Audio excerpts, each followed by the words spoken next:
Good morning, ladies and gentlemen. I have the enviable task of keeping you from your mid-morning coffee. So, given that the rest of the schedule hasn't exactly been traveling at warp speed, I think Pari is giving me a dirty look right now that I need to get this delivered in warp speed. And the lovely lady who introduced me up on stage did me no favor by comparing this keynote to Steve Jobs' keynote. I'm sorry, I'm going to let you down. I'll tell you that right away. But great to have all of you. In the spirit of staying with the theme of the conference and talking about going at warp speed, let me talk about building tomorrow right here today, or maybe even day after tomorrow at warp speed. With a theme like warp speed, and given the fact that I've been waiting my entire professional life to use Spock in one of my slides, thank you, Pari, for that opportunity. Spock, in the inimitable way that Leonard Nimoy can say it, I'm not going to do that, but he talks about change being an essential process of life. Of course, yesterday and today, you guys have all heard the D word, disruption, the I word, innovation, the P word, paradigm shift, the C word, culture. Let me see if I can go through an entire 20-minute presentation without using those words. How about that? Let me try, right? A coffee or a beer or a beverage of your choice is on me if I use that. But unfortunately, given that I have Spock up here, I cannot avoid using one more C word, which is change. So I will use change, but let me be mindful about skipping the other forbidden words in my presentation. As the slide builds out here, I'm just showing you one example. Well, it isn't building out, all right? I'm just showing you one example of a product that has undergone tremendous evolution in the last few years. What started out as a simple rotary phone is something in your pockets or in your hands. Those of you who are checking WhatsApp, please stop. You're using it right now, I know you. And who knows where we're headed next. This is just one example. There are several other products that have undergone similar changes. Note, I didn't say disruption, I just said change. And to some extent or the other. But this is one that stands out because all of us use this several times a day, several times an hour, several times a minute. And we don't know where it's headed next. So all products are amenable to this kind of change. Let me talk about markets. Another big tectonic plate on which we all stand. Markets. Well, the number of years it has taken to get to 100 million users. Let's talk about radio first. It took 38 years. Television, 11 years. Social media, all sorts of platforms that we have, roughly took about 3 years to reach 100 million users. Mobile took just 1 year to reach 100 million users. Let me now bring this discussion very close to home. Reliance Jio, half a year, 170 days to be precise. 170 days to reach 100 million users. While we bask in the euphoria of having achieved something like this, there is also a very stern reminder for all of us that what used to be taken for granted earlier as a line of defense, that is having an established base of millions of users as a line of defense against competition, is no longer the case. Because if somebody can acquire 100 million users in just 170 days, it stands to reason that somebody else can do it even faster. Because as Pari mentioned in his keynote and gave us a very stern reminder, those of us who choose to ignore these kinds of forces, the fact that investment is easier these days. There's a lot of new avenues through which startup companies can acquire great sums of capital, as well as find ways to deploy it very quickly, and in the process, use and find 100 million users or 1 billion users very quickly. As he chose to tell us, we will face a gruesome end if we don't take this into cognizance. So having said this, let's move to another key part, which is technology. Here you see a veritable word soup of the hippest, hottest words in technology today. You've got artificial intelligence, machine learning, fintech, payments, blockchain, etc. But if you take a snapshot of this next week, it will change. The week after that, it will change.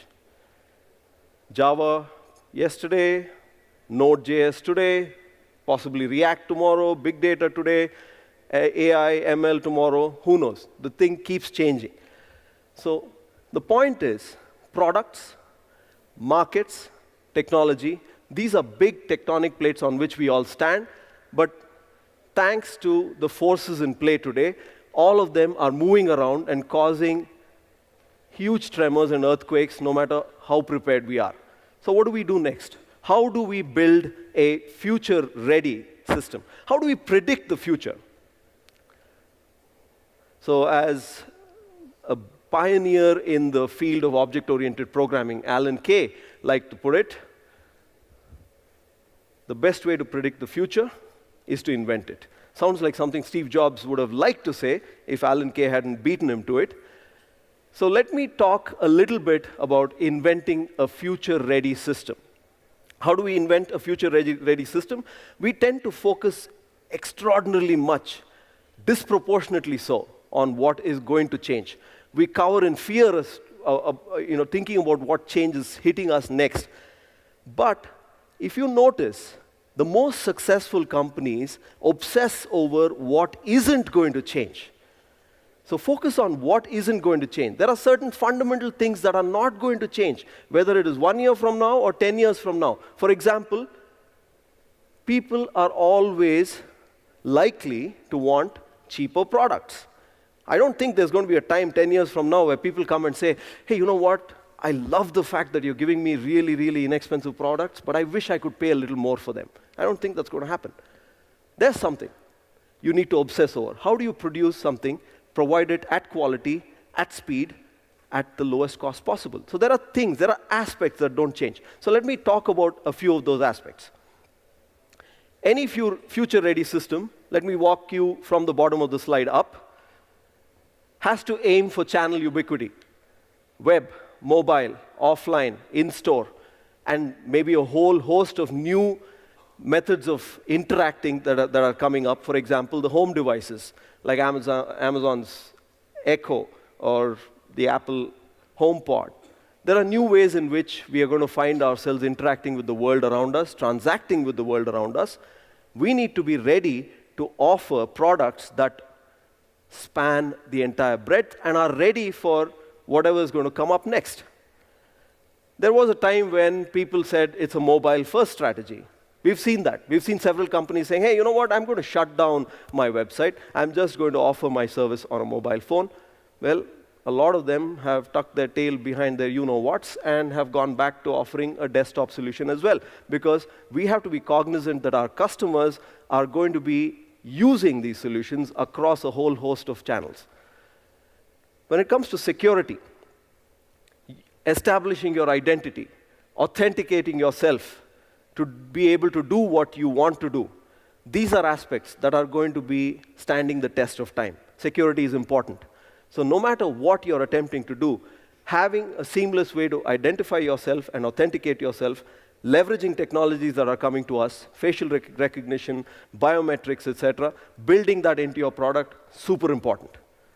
And being able to provide a uniform customer experience across this mixture of channel ubiquity as well as security, while also talking about availability, performance, and scale as baseline behaviors that you need to exhibit in your product, super important. Let me talk a little bit about other characteristics. Any future-ready system has to be frictionless. Let me give you an example of what I mean by frictionless by talking about my own company. Sorry for the shameless plug. PayPal has a system called One Touch. One Touch is a behavior of our payment system through which you can choose on a device, on a browser, to just skip the login step altogether. So we use technology through which the payment experience, the checkout experience becomes seamless, enabling faster velocity as well as conversion for merchants. No friction. You go from liking what you want to buy to actually making the transaction with one touch. So a frictionless experience is going to be taken for granted because most of the friction that we have today is necessitated because of our inherent mistrust in the systems that we have. Why do we have an OTP? It is because there is a perception that security is so bad that it is better to have an OTP that comes to us, thereby increasing our level of trust in the system. If we were to make our underlying system strong enough, there is no need for an OTP. You can achieve true frictionless behavior with that. You need to have products that are habit forming. There is something famously called the toothbrush test. Is your product something your user will use once or twice a day, and will it make his or her life dramatically different? Will it cause this person to habitually use your product? The more you can build this characteristic into your product, the more successful it is likely to be. Does it engender a sense of loyalty? Can you make your product usable in as many different realms of daily life as possible so as to make the user want to use it over and over again throughout the day in different contexts? Again. And then the last one is super important because we saw how quickly you can go from 0 to 100 million users, which means if you've got all these combinations of different dimensions right, it is likely that you will start acquiring customers very, very rapidly for your product. Your market will mature faster than you can imagine. Are you ready to withstand that kind of velocity? All of these key characteristics, build this into a future-ready system. I guarantee you that you will succeed. You don't need to use any of the other words that I'm not using. Is that enough? Is that enough for us to be able to build our products that way? Not really. One of the things that you will notice in the world around us is the widespread adoption of platforms and the participation in ecosystems. My next slide is going to talk about ecosystems. So let me talk about platforms and ecosystems because these words are used interchangeably by a lot of people. A platform is a very subtle signal to the rest of the industry that a company or a conglomerate believes that its system is ready for adoption by many other people, and that company or conglomerate is willing to let other people innovate on top of their system, thereby allowing all the adopters to share in the creativity. Ecosystem is slightly different. Ecosystem, as applied to a technology context, was actually used by Palm first to denote all the different app accessory vendors that fit in with the Palm pilot. So what they were talking about there is a subtle marketing message saying that our platform is actually gaining widespread acceptance. So when a platform is accepted by a large number of adopters, it signals an ecosystem is building around it. So platform and ecosystem are used interchangeably, but they are subtly different. Being on a platform or being part of a platform or being a platform is very, very important. In many cases, you find that a product is sometimes a platform in one avatar and is also sitting on top of a platform in another avatar. For us, for example, at PayPal, we aim to be the operating system of all commerce. We want our platform to be the ubiquitous way people transact and find meaningful payment experiences around different contexts that they work in. As a result of us opening up our platform to a variety of different use cases, we are finding that even without our direct intervention, there are many new use cases that are coming up. For example, tools like Facebook Messenger, Slack. You can actually make payments through these systems, and the underlying payment mechanism inside is PayPal. So this is an example where my company has become a platform for payments. I already talked about this, so I can skip this. This is, again, very, very important. So now you can do all of this, and one of the temptations that many inventors tend to give into is having such conviction in the potential behind their invention that they believe that regulation and compliance are distractions at best that they don't need to really pay attention to. You've seen where this ends up. Popular ride-sharing app has taken this approach of being a little, shall we say, playing fast and loose with regulation. And we know where they are today in terms of facing trouble all over the world. There's another home-sharing app which has taken a slightly different approach to regulation. And we see that they are succeeding in many parts of the world. In fact, succeeding very well without as much competition. We have to be cognizant of the fact that given the pace at which change is happening, regulation will always be a few steps behind. What we need to do as companies is to make sure that we are taking an active stance in pushing regulatory reform to keep pace with the technological changes that are happening. For us at PayPal, we believe that compliance is actually a competitive differentiator. We are in over 200 markets around the world, and our regulatory compliance framework is what enables us to succeed against the competition, because it is incredibly hard to build a system that is compliant across the globe. And therein lies the secret sauce. All of this brings me back to where we started from, which is Alan Kay. We said that the best way to predict the future is to invent it. Really? Is it always true? Let me give you a few examples where the inventors themselves probably did not believe or did not truly grasp the extent to which their inventions had the power to change the world. Famously, Thomas Watson from IBM said, maybe there's a market for 4 or maybe 5 computers in the world. Well, people are like looking at it in disbelief. Really? He said that? Yes, he did. Quoted famously. Here's another one, equally stunning. Martin Cooper, the inventor of the cell phone, said that the cell phones will absolutely not replace landlines. Again, boy, was he wrong. So we have to take these with a pinch of salt. I'm just offering this as a cautionary tale that as an inventor, if you're inventing something, never shortchange the potential of your own inventions. There is great power today with swarm disruptions and whatnot that Pari was talking about in his presentation, as well as the panel, the blockbuster panel that went before me. Inventions have true power. You have to believe that the change that they can wreak on the world is truly monumental. Having said this, again, there is a certain level of inevitability to change. That's the core message. The trick is to be ready for the future by focusing on what isn't going to change, those aspects of expectations of that are fundamental to human beings that are not going to change. So that is the core message here. When you're building a product, when you're looking to attack a market, when you're looking to utilize the latest and greatest technologies, focus not so much on the change that is going to happen, because it is inevitable. Change is going to happen. Focus on providing a value proposition around what isn't going to change, and then you will definitely win. So let me go back now to focusing on tomorrow. These are, I promise you, the concluding slides, so I will give it, I don't know how much time I'll have for maybe a couple of questions. So let's take a look at the kind of tomorrow that we are talking about. Tomorrow, human experiences will get simpler and better.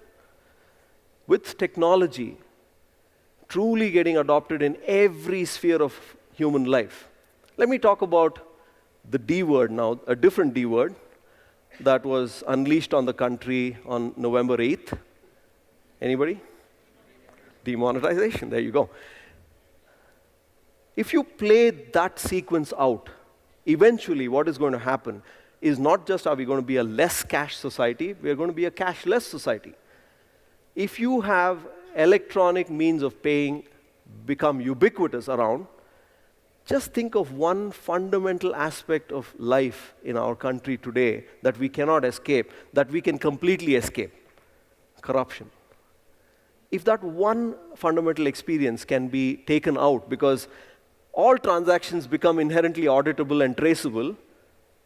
Of course, human beings are very creative. They will find new ways of doing things. I'm not in doubt of that. But let's for a moment suspend our disbelief and see that this definitely has the power of being true.